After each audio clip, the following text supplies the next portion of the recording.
Suite de la correction sur les activités sur le chapitre 6. Donc on va passer à l'activité 4, c'est-à-dire la tension électrique dans un circuit en série. Donc deuxième expérience, on va cliquer sur le lien qui nous mène au montage. Alors avec cette application, on pourra faire ce montage-ci. Donc on a le générateur, le plus, le P, qui est relié à la borne A de la première lampe. Ici. Ensuite, borne B de la première lampe à la borne C de la deuxième lampe. Borne B à la borne C. Et pour finir, de la borne D de la deuxième lampe à la borne N du générateur. Donc, de la borne D à la borne N. Et voilà, on a nos deux lampes. Alors, l'activité, on demande de mesurer les tensions aux bornes UPN, donc aux bornes du générateur, UAB aux bornes de la première lampe, UCD aux bornes de la deuxième lampe. Cela ne sert à rien de mesurer UBC puisque c'est la tension aux bornes d'un fil et on sait que la tension aux bornes d'un fil est tout le temps nulle. Alors, on va mesurer, donc on va mettre le voltmètre sur 20 puisque ici le maximum de tension est de 12, donc 12 est en dessous de 20, c'est le plus proche de 20, donc la borne 20 volts. La borne V se place toujours là où arrive le courant, donc le plus, et la borne COM, c'est la sortie. On mesure une tension pour UPN de 4,68 volts. Ensuite, UAB. Alors, UAB, ici, donc le courant arrive par là, donc voici la borne où arrive le courant, qui va être reliée à la borne V. Et l'autre borne, ce sera la borne de sortie, borne COM. On mesure 2,72 volts. Donc UAB, 2,72 volts. UCD. UCD, donc le courant arrive ici à la borne C. Donc on va mettre la borne V qui est reliée à la borne C de la lampe et la borne COM, borne de sortie. Et on mesure une tension de 1,96 volts. Voilà. Donc on va compléter la phrase suivante. On constate que la tension aux bornes d'un générateur dans un circuit en série est égale à soit la somme des tensions des autres dipôles, soit à la tension des autres dipôles. Donc on voit bien que 4,68 c'est différent de 1,96 et 1,72. Donc c'est sûrement la somme, donc on vérifie. 2,72 plus 1,96, ça nous donne bien 4,68. Donc on voit bien que la tension aux bornes du générateur, c'est égal à la somme des tensions des autres dipôles. Et donc cela correspond à la loi d'additivité puisqu'on a fait une addition. Donc voilà. Donc ce qu'il faut comprendre, c'est que le générateur va générer une différence de potentiel, une tension de 4,68 et la quantité d'électricité, donc c'est-à-dire qu'il crée une différence de potentiel qui va faire circuler l'électricité. L'électricité va arriver ici.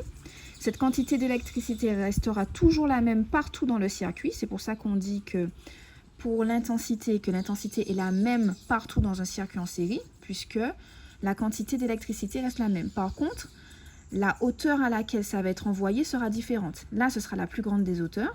Et puis, en fonction de l'énergie qui va être utilisée par les lampes, ben, la hauteur va changer. Donc là, c'est une hauteur de 2,72. Donc la hauteur de 2,72 va permettre de faire circuler le courant.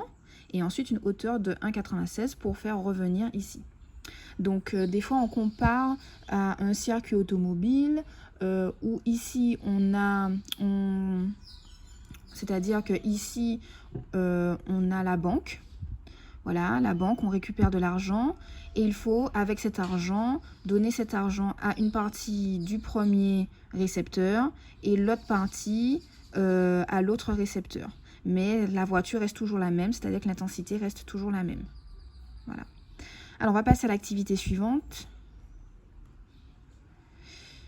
Tension électrique maintenant dans un circuit en dérivation. Donc, c'est la même chose ici, sauf qu'on va brancher les lampes en dérivation. Donc, on vous montre ici le circuit.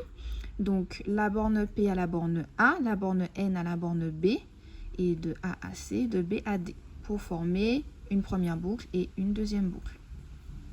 Alors, on va tout débrancher pour que ce soit plus simple à faire. Et donc, je vais brancher ici et je forme la première boucle avec la première lampe. Et je vais, avec les autres fils, former la deuxième boucle avec la deuxième lampe. Donc c'est pour ça qu'on dit que c'est un circuit en dérivation. Maintenant, on va encore une fois mesurer UPN. La borne V du voltmètre toujours sur le plus, la borne COM à la sortie. Et ben, voilà, c'est normal, on mesure toujours 4,68. Donc UPN, 4,68 volts. UAB maintenant. Donc on se place au-dessus de A et de B. Voilà, la borne plus arrive ici, le courant arrive ici, donc c'est pour ça que c'est relié à la borne V et la borne de sortie COM, et on mesure 4,68 également, 4,68 volts. Et pour UCD, on fait la même chose, le plus arrive sur la borne C, donc on va placer la borne V du voltmètre sur la borne C, et la borne COM c'est la borne de sortie, et on mesure également 4,68 volts. Donc on peut compléter la phrase. On constate que la tension aux bandes du générateur dans un circuit en dérivation est égale à la tension des autres dipoles du circuit. Donc là, il s'agit de la loi d'unicité.